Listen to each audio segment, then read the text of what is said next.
Shri Chinmaya Sadgurave Om Tulasyaam Sagala Deva Vasanti Satatam Yata Atastam Archayed Loke Sarvan Devan Samarchayan Tulasi Stotram Ovations to Devi Tulasi. In Tulasi reside all the Devas, always, hence worshipping her in this world is equal to worshipping all the Devas. Tulasi Vivaha is on 13th November 2025. Was on 13th November 2025 this year. Chinmaya Udghosh November 2025. Leap to Faith, an article by Swami Swarupananda Ji, Pujya Swami Swarupananda Ji. The Crown Jewel. This series is a commentary on 6 invocation verses of Sri Hanuman found in Hanuman Namaskaram, an immense inspiration. Sri Hanuman, the great mighty monkey hero, is an intriguing and captivating personality. Right from my childhood, he has always fascinated me. Much later, Puja Gurudev Swami Chinmaya took the Sankalpa exalted personalities in our epics as a monkey.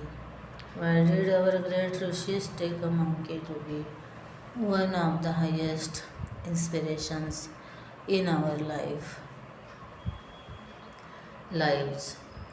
We know that our mind is like a monkey. It is never in one place at one time. It is always restless, jumping here, there, and everywhere. We also know that without consistency of purpose, concentration, and conviction, success is possible. Hanuman provides us with an incredible illustration of how we can master this monkey mind and convert it into the powerhouse of knowledge and devotion. Who could be a better ideal for our minds to follow than Sri Hanuman, a monkey himself, a symbol of outstanding success and achievement? People often ask me, Swamiji, where did you learn the secret of success? From a monkey, I proudly proclaim, a monkey who is worshipped as God himself. In the life and accomplishments of Hanuman, we see God's expression in all his beauty and magnitude. Look at his life. There is no project he undertook in which he did not just achieve success but exceeded it.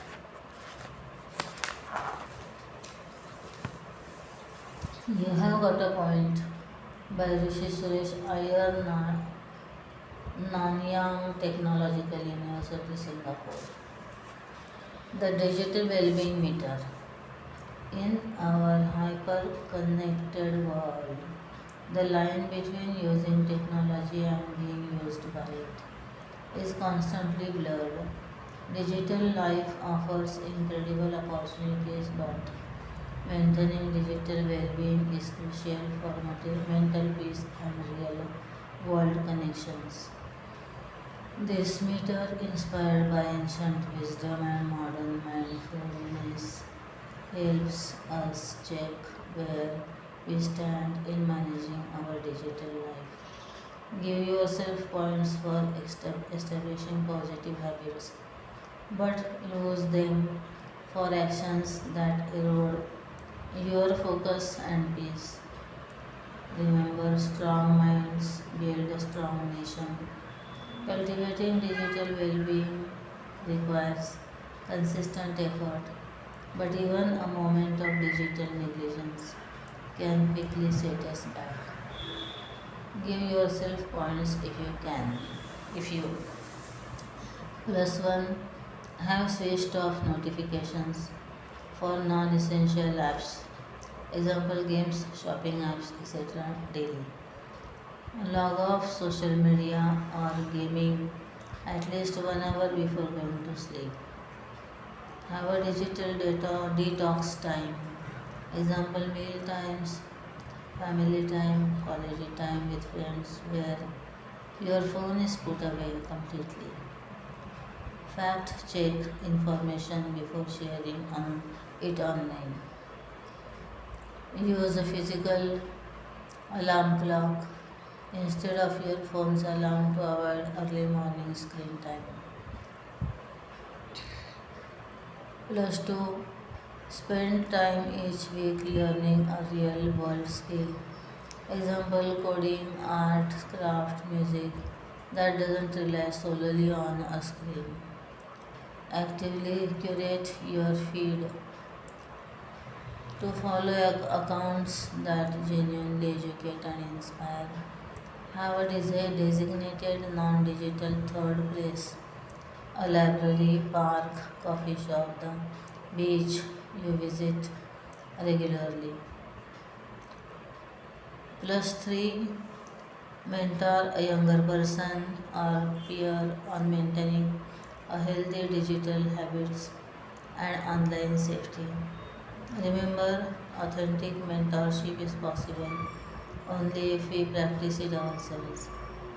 Use tools to track and consciously reduce your screen time week over week.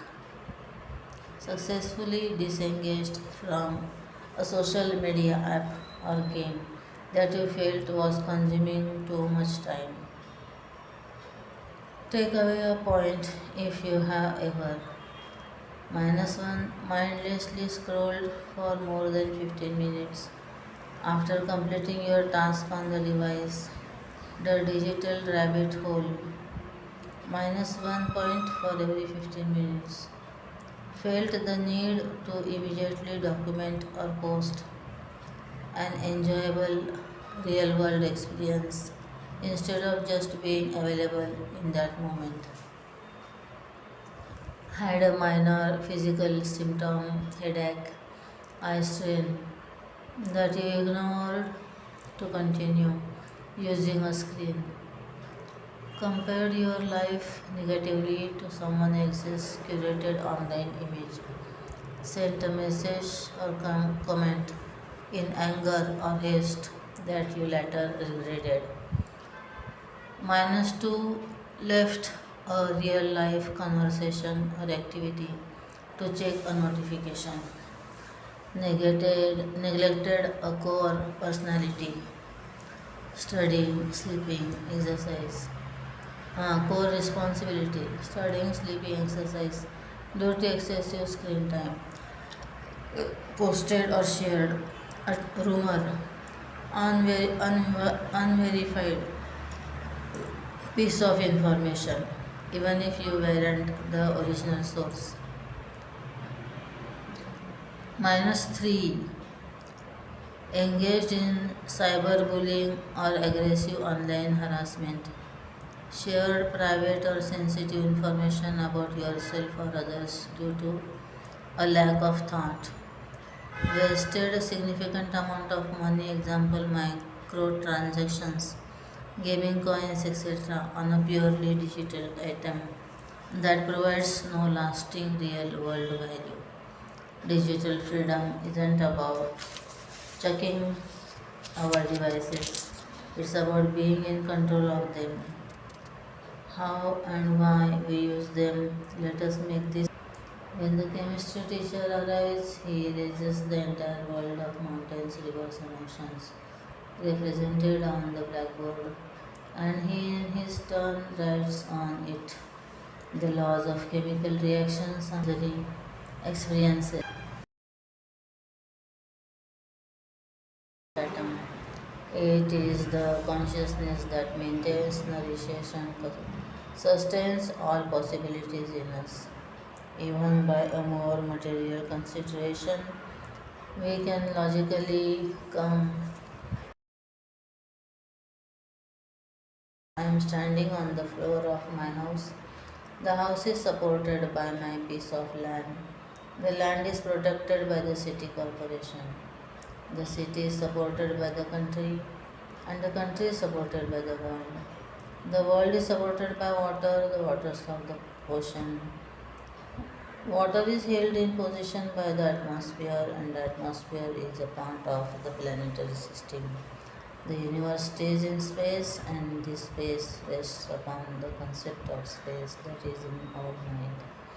The mind gets its support from the judgment of the intellect, since the decision of the intellect is known and realized by the consciousness in us.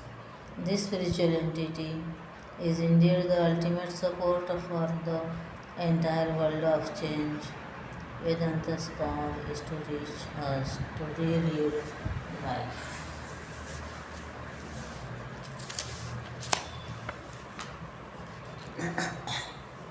Real Vedanta by Hamsa Chandrasekhar.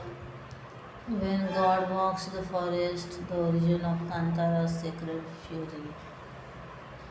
In the Puranas, it is said that every village was born under the gaze of a guardian deity or a Gram Devata who watched over the land, its people, their harvest, and their harmony.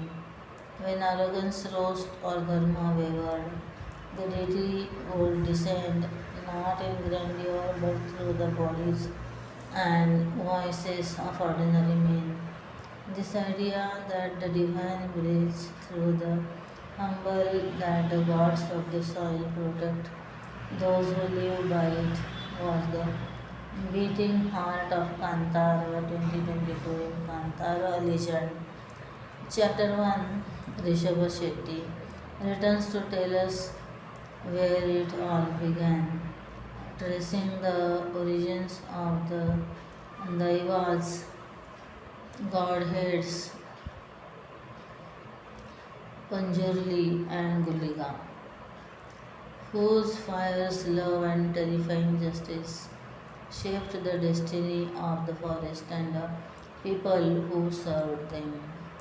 Set during the reign of the Kadamba dynasty, the film begins in the shadow of human greed. King Vijayendra of Bangra, played by Jayaram, driven by a desire for the rare spices of the Kantara forest, crosses into the forbidden land. There, the unseen forces of the forest's guardian devas manifest, their wrath swift and absolute, reminding mortals that the earth cannot be owned. The king's son, Raja Shekhar, haunted by what he witnesses, forbids anyone from entering the forest. Within this world of uneasy peace, a child is discovered inside a sacred well. Burme, played by Rishabh Shetty, is raised by a tribal woman who believes that he is a blessing from the gods. From the moment he opens his eyes, his life is marked by omens and echoes of destiny. As Burme grows, he finds himself navigating through two worlds, the simple devotion of his tribe and the ambition of men who trade the forest's bounty for power. His path crosses with Princess Kanakavati, played by Rukmini Vasanta, whose grace hides dangerous ambition, with the story erupting into chaos and destruction. Driven by human greed for the Ishvara Bhumi, Rajashekhar forces bring devastation to the tribe. Kantara chapter 1 goes beyond spectacle. It meditates on faith as a living force. The villagers' belief in the Daiva is not superstition, it is survival. The film shows Hinduism not as doctrine but as experience, a mosaic of worship where forest and fire, women and goddess all become one continuum of faith. As the story deepens, Kanakavati's deception comes to light. She seeks to trap the Daivas to harness energy for king climax, where Berme, now both vessel and divinity, confronts Kanakavati and Rajashekhar as flames engulf the palace. When Kanakavati mocks the Daiva, Chamundi's presence descends through Berme and her destruction becomes inevitable. In this union of rage and grace, the film captures the very soul of Hindu thought that creation and destruction are not opposites, but two breaths of the same divine will. Visually, the film transcends the limits of its predecessor. Rishabh Shetty's portrayal of Burma is extraordinary. His performance is not an act of imitation, but of surrender. The film's emotional depth lies not just in his transformation, but in the silences between his moments of rage, when he looks at the forest with reverence, when he weeps by his mother's body, when he dives into the sacred well, knowing he will never return.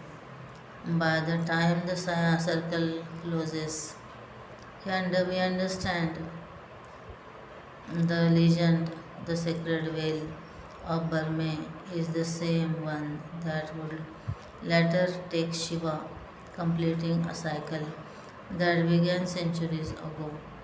This isn't just a tale, it's a reflection of how devotion, when pure, can move mountain, summon gods, and cleanse the corruption of power.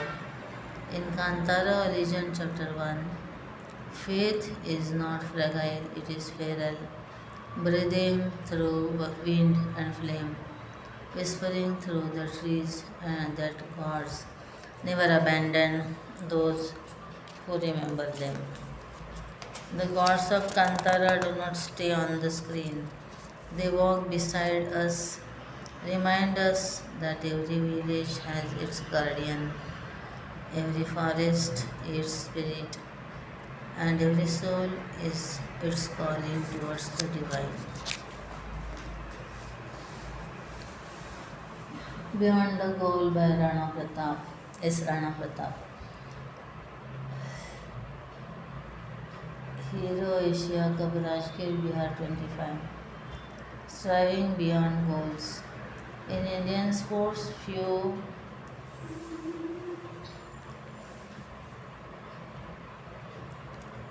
stories have been as heartening as the revival of our hockey team.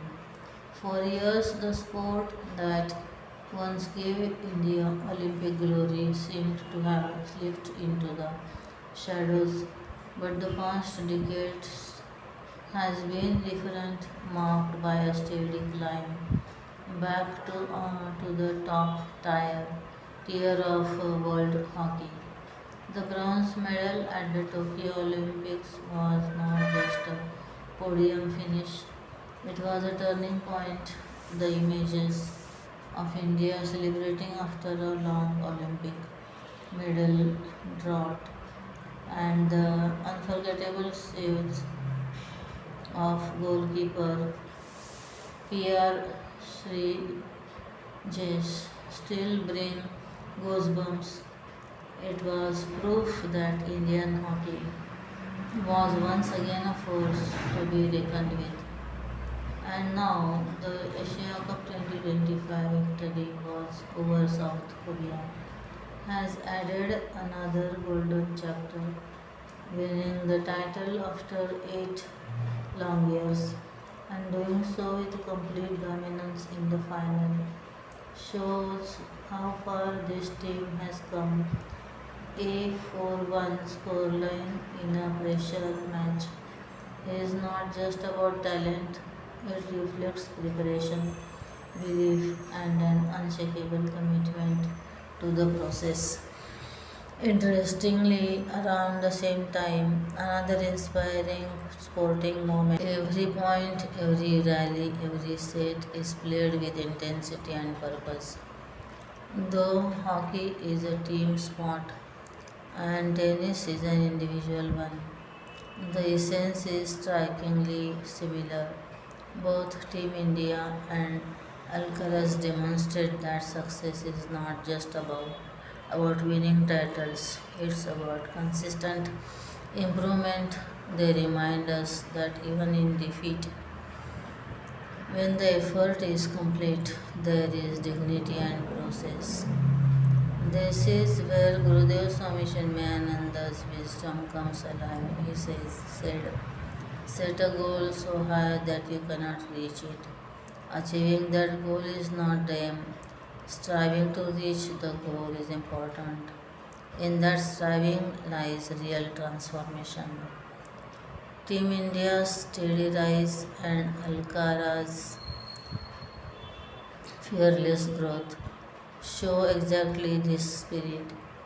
The medals and trophies are significant, but what truly inspires us is their refusal to surrender, their focus on the purpose, and the way they transform setbacks into strength.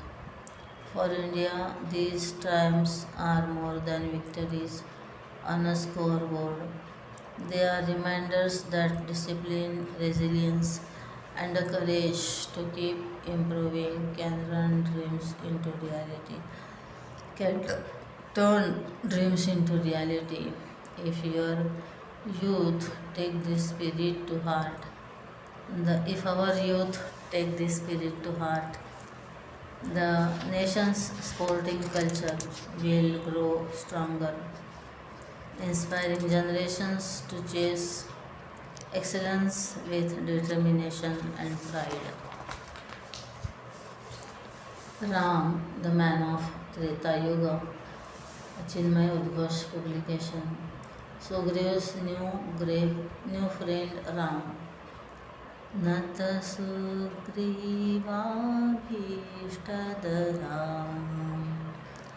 Ram, who fulfilled the promise to Sugriv, who vowed to him. Hanuman introduces Shri Ram to Sugriv and narrates Shri Ram's plight. Sugriv is deeply moved by the prince's search for his beloved and offers to help in whatever way he can.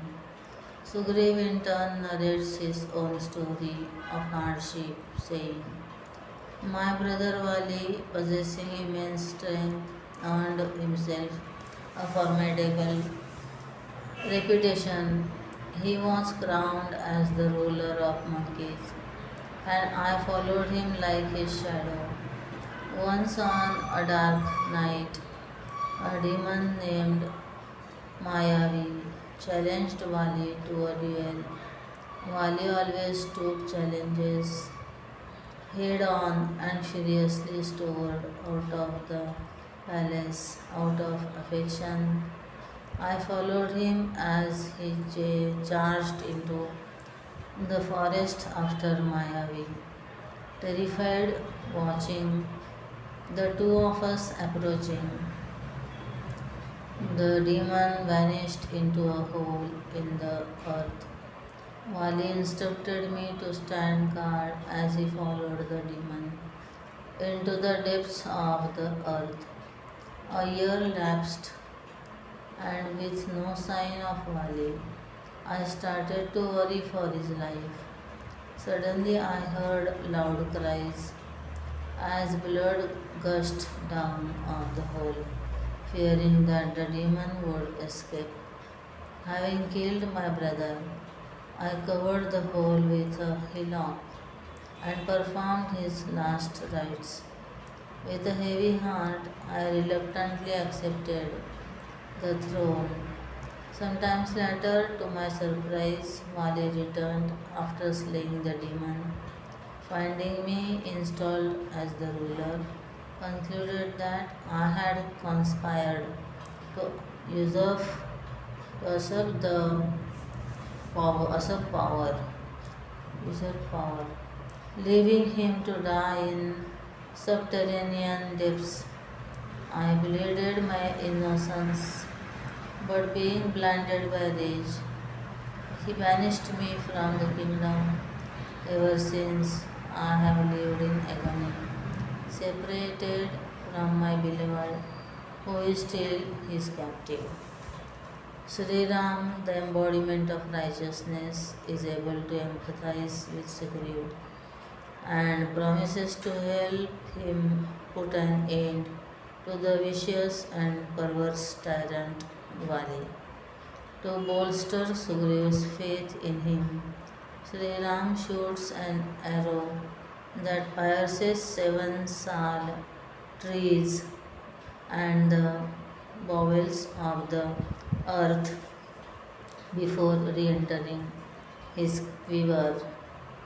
Amazed by this feat, Sugriv reposes faith in him and in turn promises to leave no stone unturned in the search for Sita.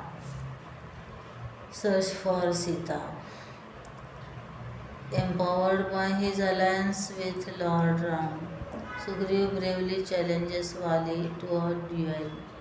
In the fierce fight that ensues, Sri Ram intervenes just as Sugriv looks jaded and defeated by shooting a single deadly arrow at Vali.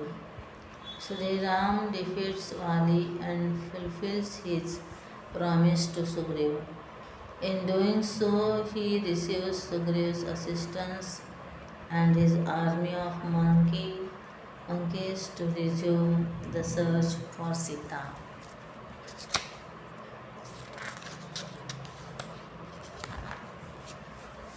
Career and You by Jyotika Sehra. Choose your career like a Desi legend. Dharma, Artha, Kama, Moksha. If you are wondering, what should I do with my life? Should I chase passion or paychecks? What if I mess it up? Relax. Even Arjun had a career crisis on a battlefield, no less. Thankfully, Hindu philosophy has some ancient hacks that can help us calm the chaos and choose intentionally. Let us go. 1. Know your Swadharma, your personal dharma, not imposed by others. Your Swadharma, your natural path in life. It's not your college degrees, it's not your neighbor's opinion, it's what you are wired to do. Your unique combo of talent, temperament, and values. Bhagavad Gita 3.35 says, It is better to fail. It is better to fail in your own dharma, than to succeed in someone else's. Think deeply. Are you drawn to solving problems, helping people, creating art, leading, teaching? Your career should feel like a fit, not a costume. Understand your gunas, what drives you. In Hindu thought, everything including you, is made up of three gunas, qualities: sattva, wisdom, clarity, calm; rajas, drive, ambition, hustle; tamas, stability, structure, calm, inertia. We all have a mix, but one usually leads sattva. Types may shine in teaching, healing, policy, or writing. Rajas types love business, politics, startups, and activism. Tamas types are great in stabilizing roles. Ops support, craftsmanship, choose a role. OPS, role that works with your name, not against it. Balance the four goals of life Purusharthas. A good career respects all parts of you. Dharma, doing the right thing. Artha, earning money ethically. Kama, pursuing joy and creativity. Moksha, growing spiritually and emotionally. If a job makes you rich but drains your soul, it is incomplete. If it fills your heart but leaves your bank empty, it is unsustainable. Look for that balance. 4. Practice Atma Vichara, get to know you. Career confusion often comes from skipping the one person you need to consult yourself. Ask yourself the following: what comes easily to me? Which work makes me forget time? Which injustice upsets me the most? What am I secretly obsessed with? Try silent time, journal, reflect, walk alone. This is inner research and it's gold. 6. Make your work seva, service, not just salary. Not every job will be a social mission, but the best ones help others in some way. Can you make someone's day better?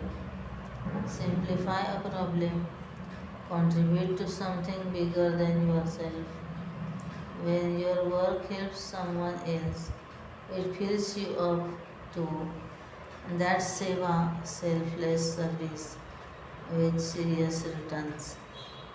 7. Avoid paradharma. Don't copy careers just because everyone's studying tech, law, or for UPSC. It doesn't mean it's your path. You were made for your role in the world. Gita reminder again. One's own dharma, though imperfect, is better than another's well performed. Respect others' journeys, but stay loyal to your own blueprint. 8. Become a karma yogi. Show up fully. Let go of results. Do your best. Give it your all. But don't lose sleep over the outcome. Bhagavad Gita 2.47 says, you have the right to perform your actions, but not to the fruits of those actions.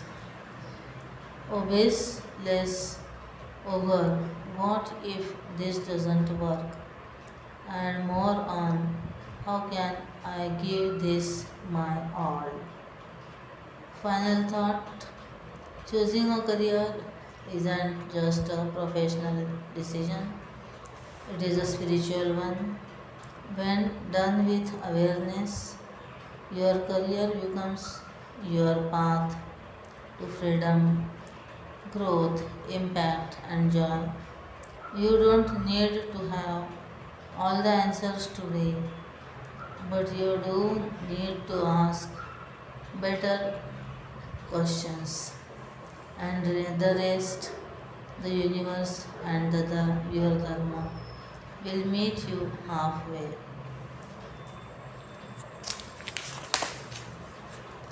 What's Up by Pankaj Lohia. Analytics, turning raw data into actionable insights. Data analytics is the process of examining raw information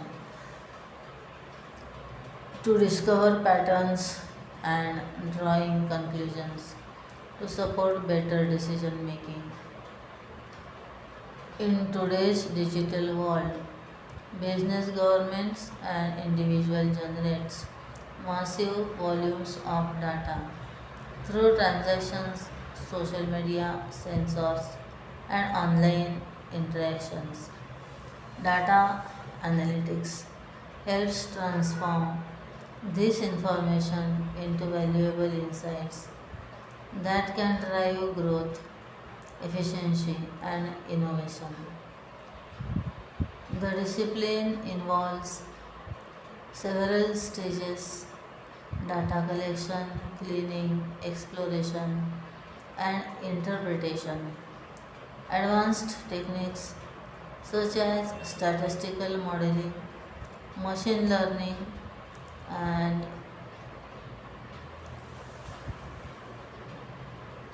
predictive analytics enable organizations to identify trends, forecast future outcomes, and understand customer behavior. Visualizations like charts and dashboards make findings accessible, allowing stakeholders to act quickly and effectively. Across industries, data analytics powers diverse applications. Retailers analyze purchasing habits to optimize inventory and personalize offers. Healthcare provides study patient data to improve treatments and predict disease outbreaks.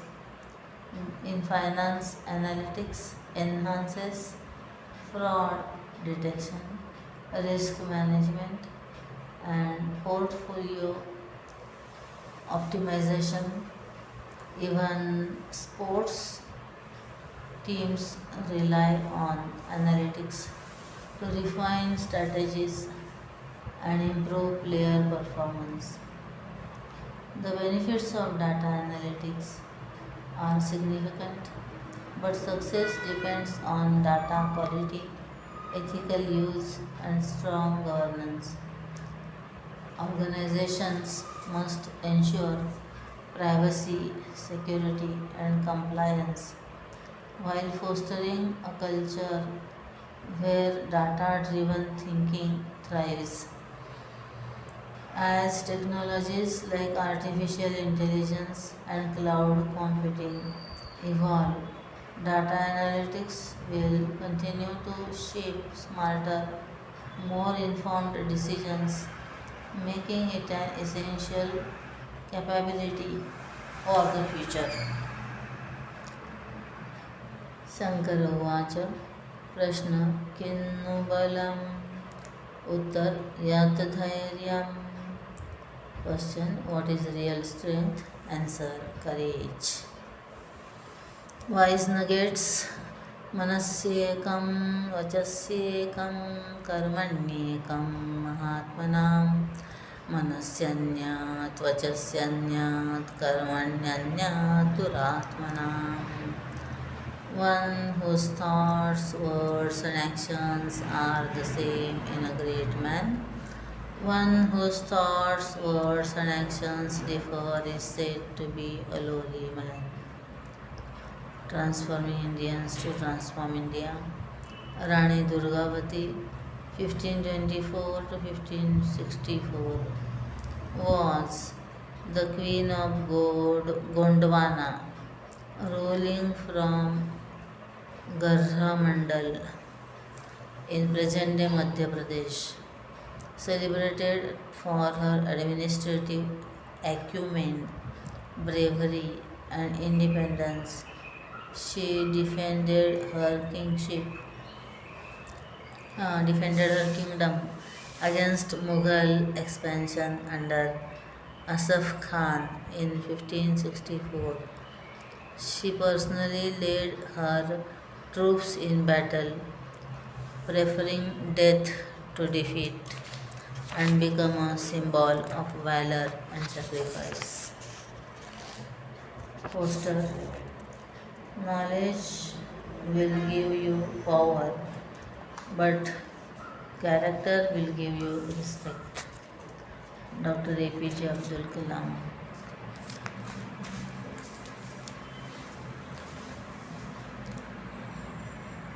Figure It Out by Disha Daswani, Names of Lord Brahma. Brahma आत्मभू परमेष्टि हिरण्यगर्भ नभज चतुर्भुज स्वयंभू प्रजापति विधाता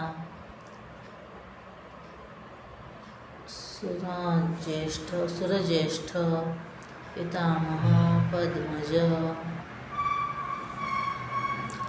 India First by Shweta Sai. When fandom turns fatal, the Karur tragedy and lost youth potential. On 27 September 2025, a tragic stampede occurred in the Velusamipuram area of Karur district, Tamil Nadu, during a political campaign rally led by a recently emerged figure, a celebrity turned leader with a massive and emotionally charged fan base. Thousands had gathered, many waiting for hours under punishing conditions, to catch a glimpse of the figure they revere. When the leader finally arrived, the tightly packed crowd surged forward in excitement, triggering a deadly stampede that claimed at least 41 lives, including women and children. This heartbreaking incident has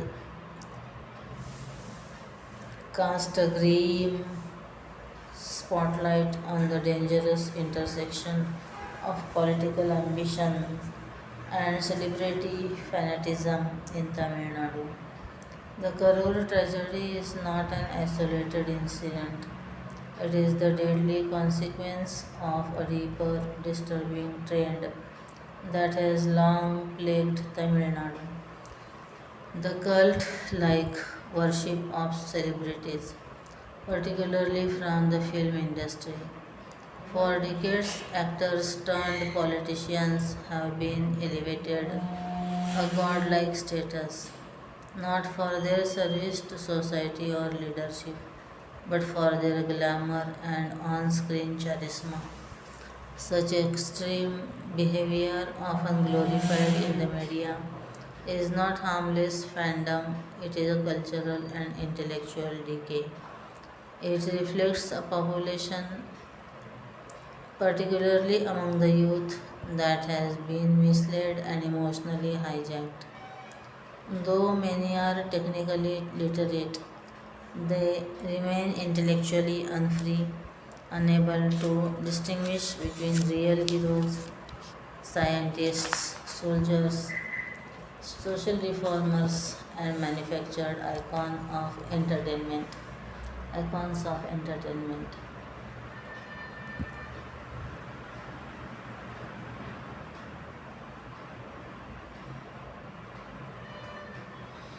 This is not just unfortunate, it is a betrayal of the civilizational spirit that once produced saints, scholars, and warriors. In Tamil Nadu, on screen heroism is dangerously misunderstood as real life virtue. Actors playing philanthropic or political saviors deliver punchlines and scripted bravery that blur fiction and reality. These portrayals create an illusion of greatness, leading fans to idolize mere performers as actual leaders, mistaking cinema for character and dialogue for deeds. The Karur tragedy is a painful reminder of how the immense potential of India's youth is being squandered. The sheer number of people who gathered, the hours they waited, and the emotional energy they invested reveal a tragic truth. This is a generation full of fire but misdirected. Instead of building, innovating, or contributing to the nation's progress. Their passion is consumed by blind adoration. If such commitment were channeled into entrepreneurship, social service, scientific pursuit, or civic leadership, both the youth and the nation would rise together. Their ability to think critically and meaningfully and contribute constructively has been dulled by an obsession with real life illusions. Equally tragic is the neglect of real heroes, those who have selflessly dedicated their life to the nation's upliftment.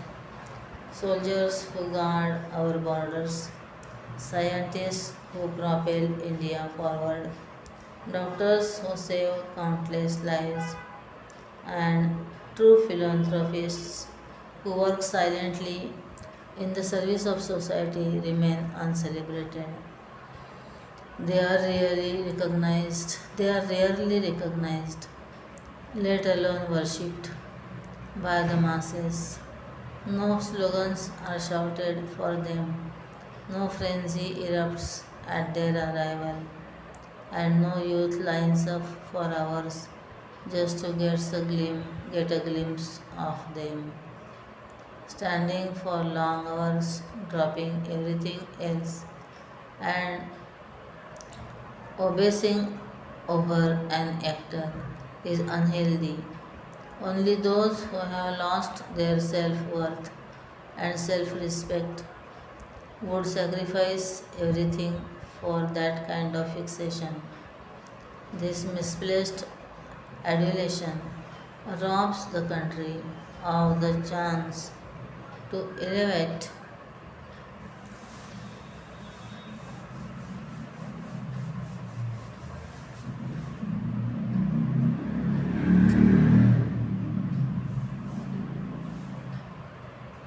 genuine leaders to positions of influence where they could truly inspire change.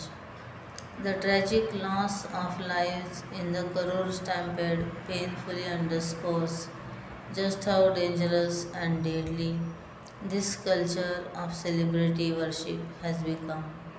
Not only physically, as crowds surge recklessly in blind devotion, but mentally, as young minds are clouded and misled by shallow adulation. Yet, all is not lost. This very passion, if redirected, can become a force of national transformation. The solution lies in education that fosters pride in our civilizational values, exposure to real heroes, and media narratives that celebrate genuine services over scripted stardom. Families, educators, and cultural institutions must reclaim the moral responsibility of shaping young minds. Youth must be encouraged to question, explore, and align their energy with causes that build the nation. India doesn't lack role models. What it lacks is visibility for them. It's time to shift the spotlight from glamour to grit, from fantasy to true greatness. India has countless real heroes deserving of recognition. Now is the time to shift the spotlight from dangerous illusions to true greatness and secure a better future for our youth and nation.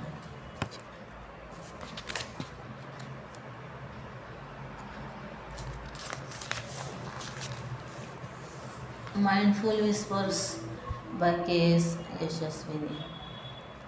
Are we the unserious generation?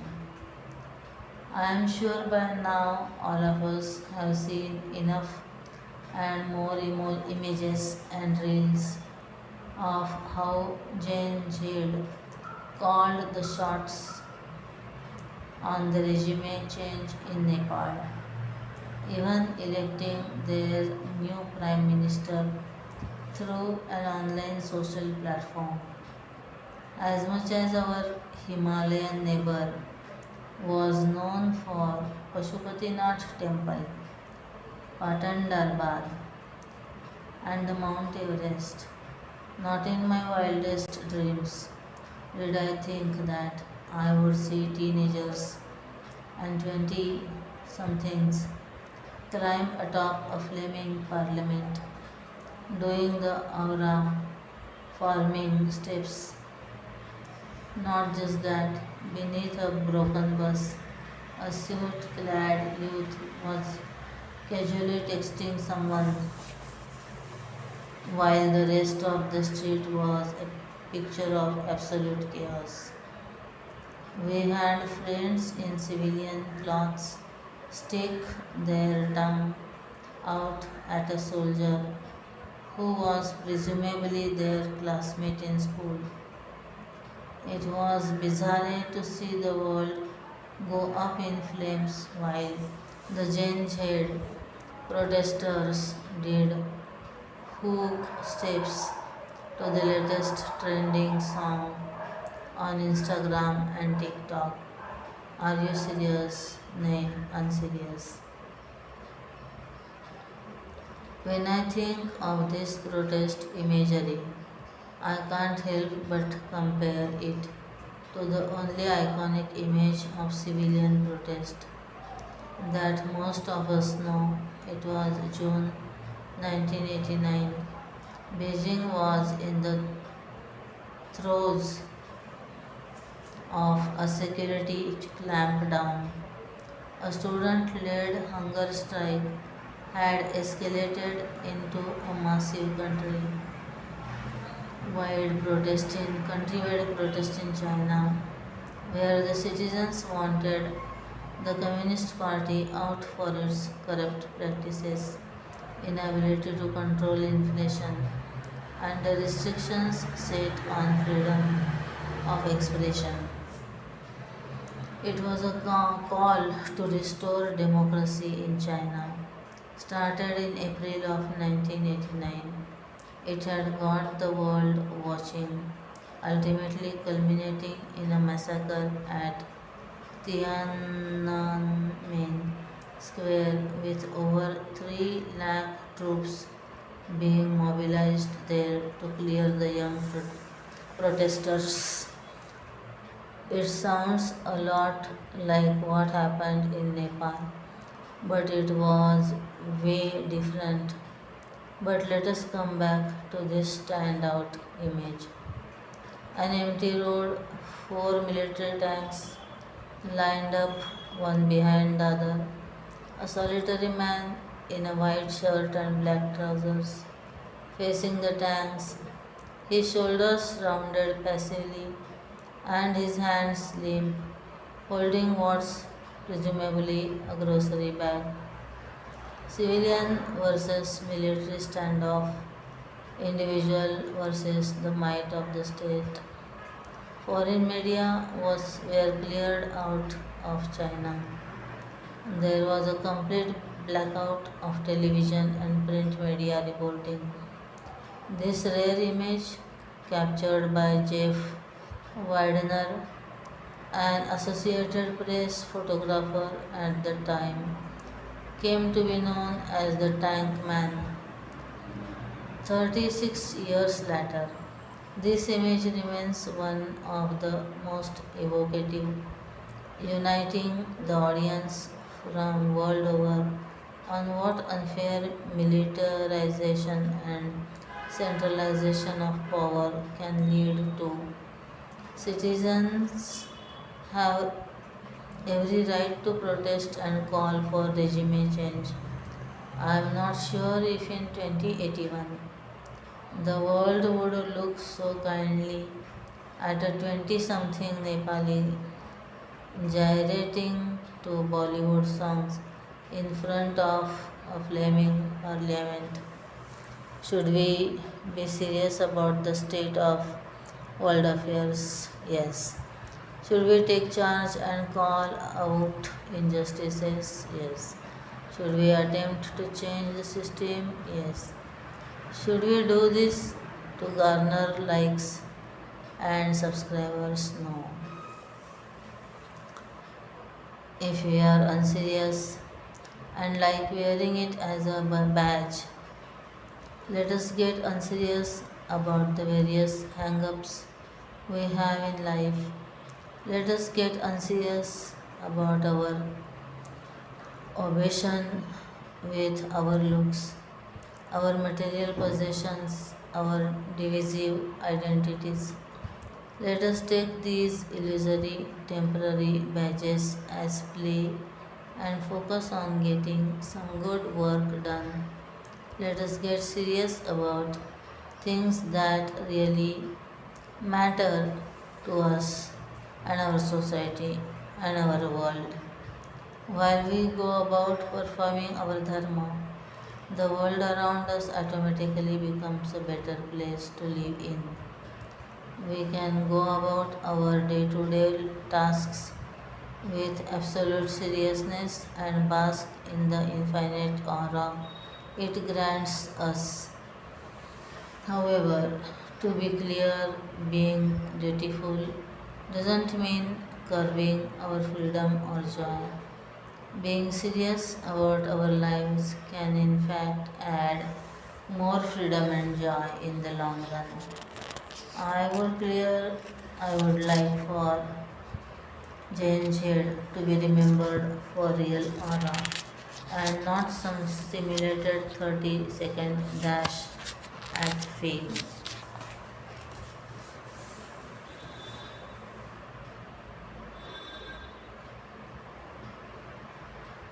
Readers write by Adityan Divakar Vidya, CIRS, sophomore at the National University of Singapore. India, that is Bharat. 79 years ago on 15th August, the Indian tricolor flew high in the skies as India became a free nation. A country of a little less than 350 million people was finally free from the clutches of the British.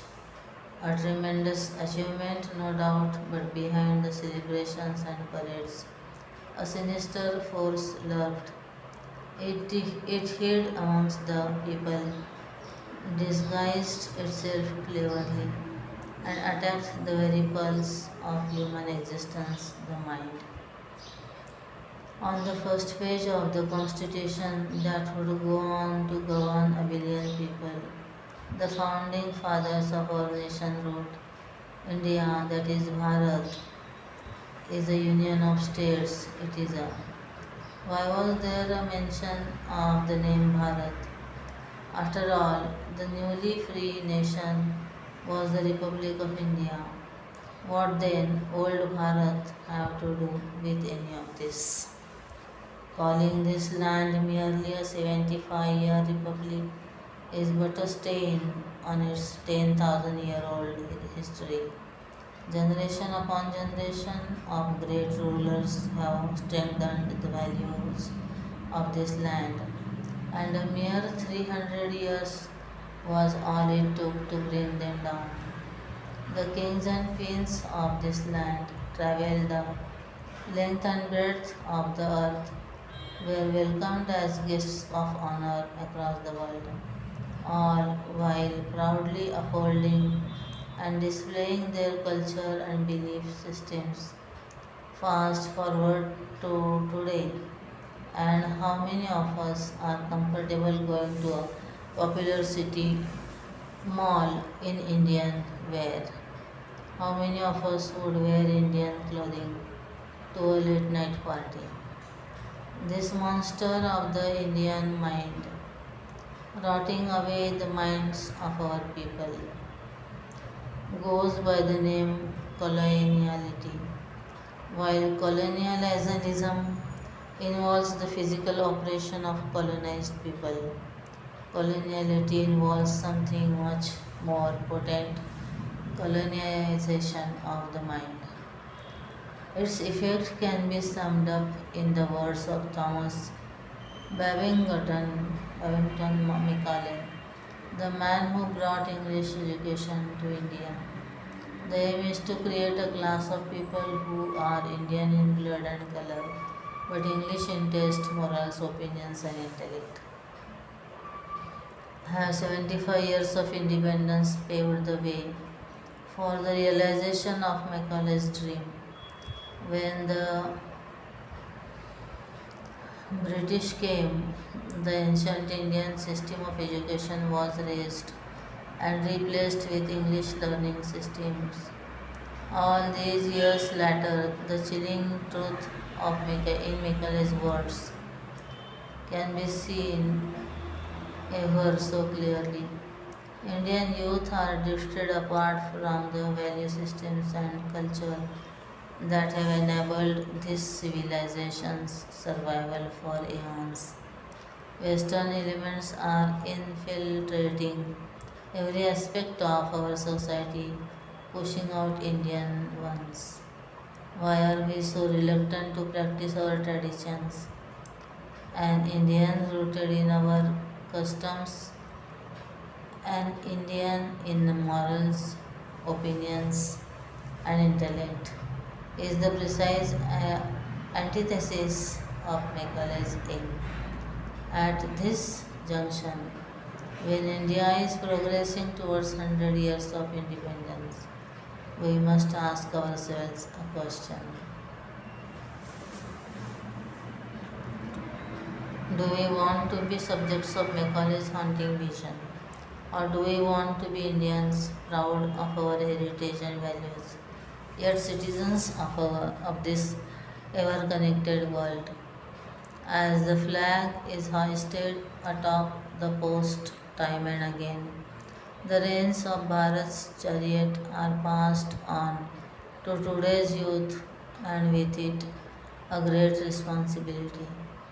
The responsibility to live up to those who gave their lives for the land, to those who sent their kinsmen to die for the country, and to those who tirelessly served the country every moment of their lives. Their choice, as well as its consequences, lies with you. Cheek News, celebrating 50 years of Cheek with Bharatiya by Jay Tanna. In celebration of 50 years of Chinmaya Yuva Kendra, Cheek Coimbatore organized a mega stage show on Subramania Bharati titled Bharatiyar. The play, chronicling the many facets of Mahakavi Subramania Bharati's life and personality, was held on 12th July 2025 at the prestigious APJ Abdul Kalam Auditorium at Hindustan College. The guests included Swamini Vimalananda, Swami Mitrananda, Swami Anukulananda, Dr. and Menaka and Shri K. Annamalai. Each of the eminent speakers shared enlightening words about Bharati Yar and highlighted certain facets of the Mahakavi's life. A brilliant audio visual extravaganza on the Mahakavi was then presented by the students, coordinated by Cheek Coimbatore. The play depicted Bharatiya's multifaceted personality, a polymath who was born and lived in Tamil Nadu. He was a prodigy who composed poems and prose in Tamil and many other languages.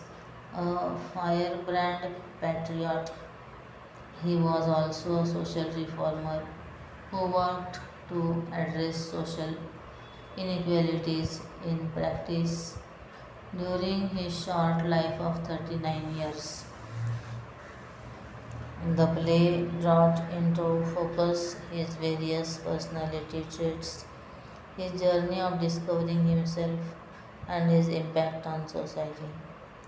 Bharati was a freedom fighter, a patriot who lived for and strove to see his beloved Bharat free from the British. The Bharati, who played a key role in the freedom movement in southern India, was captured in a remarkable and soul stirring display of freedom fighters marching behind an effulgent Bharati. His various escapades with the British were also captured. The play beautifully showed how Bharati loved his country clearly and respected people of all countries, nationalities, and those speaking different languages by his appreciation for South African musicians who had composed and performed his songs in English. He also had disdain for Indian youngsters who came back from England having learned only the Victorian subjects with no understanding of the culture and ethos of being a Bharatiya. He did not shy away from other languages as it helped him enjoy literature written in a multitude of languages, increasing his worldview. We witnessed the Bharati. We witnessed the Bharati who was awakened after meeting Sister Nivedita, Swami Vivekananda's disciple, to consider and give equal prominence to women in a society that was quite narrow minded. This led to him raising the issue of equal rights in various forums. It was an important step in the evolution of Bharati's thinking. This was also demonstrated in his being open to listening to all and deciding on the merit of the argument without being biased at caste, creed, or age of people. Another vision of the Bharati is the one who was introduced to the path of spiritual enlightenment by Sri Aurobindo in a meeting where Aurobindo ignites the Bharati in the fire in Bharati to look inward and become aware of the many wiles of Maya and look to achieve true freedom not limited to a national freedom but a freedom of self from attachments. The Bharati who was caught in the web of Maya and who, with guidance from various spiritual masters like Sister Nivedita, Sri Aurobindo, and other Swamis, broke the bindings of desire to move higher up in the journey of spiritual enlightenment, was the key theme of the play.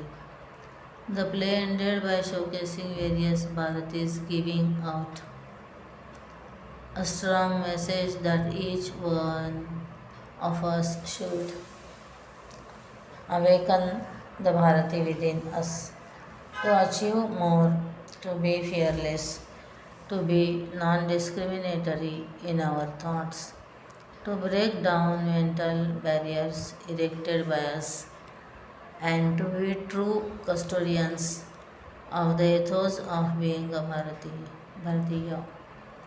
The entire enthusiastic crew of 85 actors, comprising students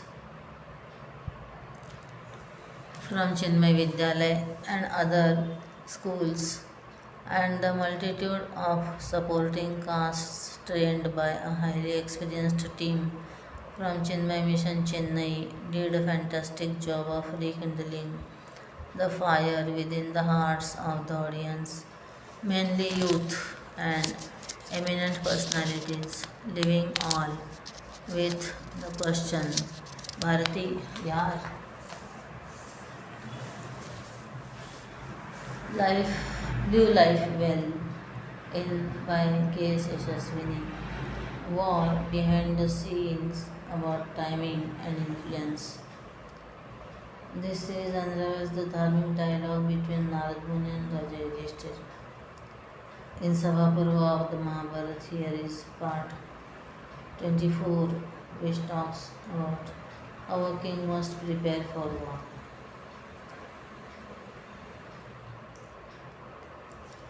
In the previous exchange between Narad Muni and Raja Yudhishthir, we observed how the sage advises the king to go to war only after assessing the readiness of his forces. The three kinds of forces that Narad refers to here are the support of his counsel, the resource availability of the kingdom, and the willingness of the armed forces to fight. Then Narad goes on to say, when the proper time comes, taking into consideration all the omens you might see, and having been convinced that the resolutions you have formed and their dependence on the mandalas having paid your troops their pay, do you begin your march, not just testing the king's readiness for war. He questions the king's ability to foresee the enemy's chances too. Do you have gems and jewels for the chief officers of the enemy as they deserve without the knowledge of the enemy? The first part of Narada's counsel highlights the importance of timing and preparation. When the proper time comes, he says, having observed the omens and after paying your troops, do you begin your march? Here, timing is everything. A king who rushes into war without preparation may doom himself. The mention of paying troops underlines something very practical. Moral is tied to material security. Soldiers fight not only for glory but also for livelihood, and neglecting their needs erodes loyalty. This principle is visible in modern geopolitics too. Think about India's own history in 1971 during the Bangladesh Liberation War. India did not rush in immediately. The Indian government carefully assessed the international climate, secured support from the Soviet Union, and only then moved militarily. The result was a swift, decisive victory. Contrast that with other nations that rushed into conflicts without preparation and ended up in deep trouble. Narada's ancient advice that the army must be ready, motivated, and supported remains a golden rule. But Narada goes even further. He asks Yudhishthir where he has gems and jewels to give to the enemy's officers without the enemy knowing. At first glance, this may sound like bribery, but what Narad is really his own forces. By winning hearts, buying loyalty, and quietly cultivating support. This is about strategies that go beyond brute strength. Look at India's geographical strategy today. India just doesn't fight every battle through war. Instead, it invests in alliances and influence. For example, India has deepened ties with countries in the Indian Ocean like Sri Lanka, the Maldives, Mauritius, and Seychelles, not only by providing aid and infrastructure, but also by training their militaries and building people to people connections. This is the modern version of offering gems and jewels, securing trust and loyalty in ways that ensure India's long term security. Another strong example is how India manages its rivalry with China. Instead of direct confrontation, India works through partnerships like the Quad Alliance with the US, Japan, and Australia, and by deepening defense and economic cooperation with Southeast Asia. At the same time, India extends humanitarian aid, vaccines, and technology to smaller nations, quietly ensuring that local leaders look to India with trust. This is Narada's wisdom in action, knowing that influence and diplomacy can shape our outcomes even before a confrontation begins. In fact, if we connect the dots of the last three questions asked by Narad, we have a powerful take on leadership that no management school can offer.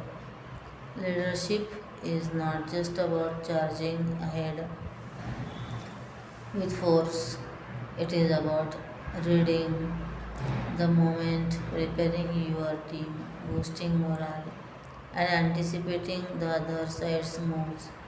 Sometimes the smartest leader doesn't win by fighting harder, but by ensuring the opponent never has the will or support to fight at all.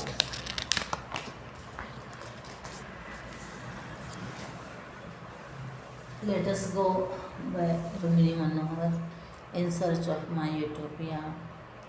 Amongst the many hill stations in Tamil Nadu, Kodaikanal is the third most traveled to destination, and because of that, it's relatively less crowded. After Ooty and Koonur, this beautiful hill station is dotted with pristine lakes, thundering waterfalls, and grassy hills.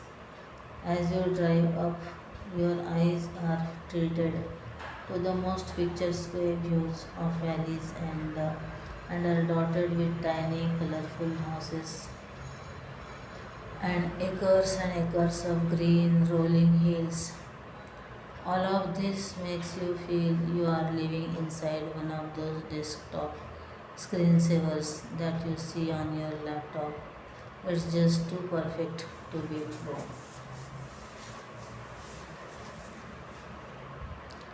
I had chosen these very hills to be my home for a whole month. Every year, my school runs a residential teacher training course on the slopes of the Himalayas to help train and create future yoga teachers in the world. Since Corona made most travel impossible, I had to settle for the hills closer to Chennai. As a child, I had traveled to Kodaikanal, but after seeing the majestic and magnetic Himalayas and living on its slopes, I was apprehensive about how it would be to live in Kodaikanal. I looked online, scouring websites after website to find a place for my TTC teacher training course, but everything was too commercial for my liking. Places that looked posh but were in fact like fancy cages and left you be feeling disconnected from nature. I wanted something earthy that would help me feel like I was part of the land. And whilst I presumed this would be easy, it was a Herculean task. After a month of futile searching, I sat complaining to my mother. Her eyes lit up and she told me of a friend who had bought a huge property in Kodaikanal for the purpose of conservation. This meant the forest would stay in its pristine condition and would not be exploited for tourism. She also said her friend had built mud cottages and a small yoga shala there and called the space the base. At the base was not, as the base was not meant for commercial purposes. It could accommodate only 20 people at a time. My eyes lit up. I googled the base and loved everything I read about. It was started by a yoga teacher and his wife, who was a conservationist. They once saw the lower hills of Kodaikanal affected by a raging forest fire and decided to buy the land. They pooled all their savings and bought the place and began replanting it with native trees. As the forest grew, with it soon came the birds, the elephants, and all the little creatures, including peacocks, monkeys, and porcupines. They decided to lend the space only to people who taught yoga or art. I clapped my hands and ran around my home in ecstasy. I had found my utopia.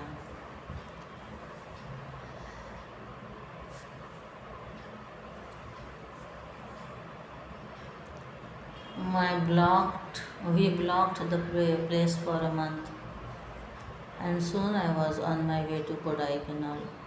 Not the commercial streets with the plastic trinkets, the bakeries selling maida loaded goodies, and the money minded cabbies, but to a place that was created to accord appropriate respect to Mother Earth, a place that grew herbs and had a waterfall on site to help irrigate, a place that had one cow who was looked after with so much love and care. She didn't mind sharing her leftover milk with guests, a place that grew vegetables and fruits which we learned to pick and cook ourselves. My 17 yogis and I made our way here for what would soon become the most transformational month of our lives. Destiny by Rukma Sadekar. I reached March 21 to April 2019. While not doing something you feel like doing is true freedom, the reverse is also true. Keeping an open mind and trying things that you normally wouldn't is a very easy way to growth. Take a risk and challenge yourself to try something you have always been scared to do. Taurus, April 20 to May 20. No time to work out, no problem. Add workout to your work time. When on a conference call, stand or walk around. When at your desk, sit upright with your shoulders rolled back. Of course, you can park away from your office to get down one stop earlier and walk to work. Short bursts of activity work well. Gemini, May 21 to June 21. In everything that you do, aim for excellence, the highest goals, the best results, the grandest vision. Hold yourself to the highest standard and expect and accept. nothing less than the best in whatever you do. Only when you we aim high can we reach anywhere in life. A mediocre goal means a mediocre life. Cancer, June 22 to July 22. A few days of doing nothing can get a lot going. As much as the body needs rest, so does the mind. Even just staying home and doing nothing in particular, with no set timetable, no dwelling on worries or interacting with people, can go a long way in wiping clean the mind slate. Just be, just chill. Leo, July 23 to August 22. The reason you are feeling dull and listless is stagnation. Try something new. Challenge yourself to push your comfort limits. Learn to play a new instrument. Visit a corner of your city that you haven't been to see since long. Do anything that will get you off out the comfortable rut that you are settled in. Virgo, April 23 to September 22. For your own sake, stop making excuses. When something goes wrong, as it often does, take responsibility for it. When it is truly your fault and you accept accountability too, you will be able to achieve much more as you learn from those mistakes. Blaming others will get you nowhere. It will only thwart your growth. Libra, September 23 to October 23. The beauty of the ocean is the variety of its creatures. It's the same with life. If we were all the same, life would be bland, uninteresting, and monotonous. Be open and accepting of differences, be it all of people, beliefs, cultures, or lifestyles. It is these very differences that add color and zest to life. Scorpio, October 24 to November 21. Learn to manage your life by yourself. Learn to tackle your own problems without imposing on others. Of course, one must approach others if we need help, but never expect them to solve your problems for you and bend over backwards for your sake. Be independent, live with dignity, with your head held high. Sagittarius, November 22 to December 21. No matter what, don't blindly accept everything you hear or read. Evaluate what you are given with a discerning mind and exercise your judgment appropriately. This doesn't mean you become skeptical, skeptical and doubtful. It just means being judicious in your judgments and not jumping to conclusions. Capricorn, December 22 to January 19. It's really not about lack of time, but about being organized. Maintain a diary of appointments and a list of to-dos that you update every day. As you finish a task, strike it off the list. The sense of accomplishment arising from that will spur you on to do more without feeling stressed. Aquarius, June 20 to February 18. Work on your physical fitness, but don't get caught up in the number game of kilos and inches. Focus on health and strength and what it means to you. Build your stamina and improve your flexibility. Without good health, there isn't much we can achieve. Pieces, February 19 to March 20. Finding the pep in your step. Missing. Tick off items from your to-do list that has been pending since long. Cleaning out the drawer, calling your grandmother, replacing the bulb in the bathroom, stitching on the button.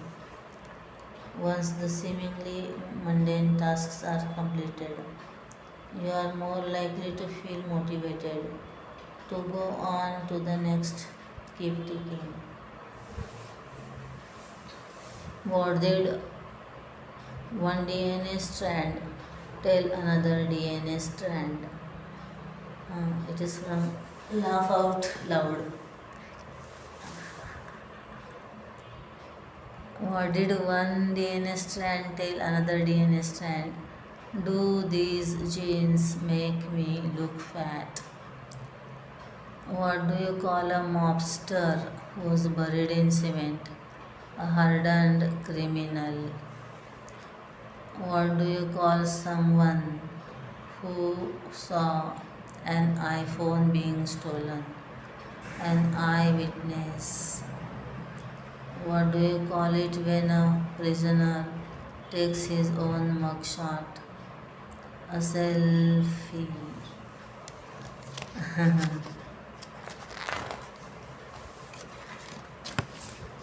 ओम श्री चिन्मय सद्गुरवे नमः। ओम श्री सद्गुरुनाथ महाराज की जय। हरि ओम।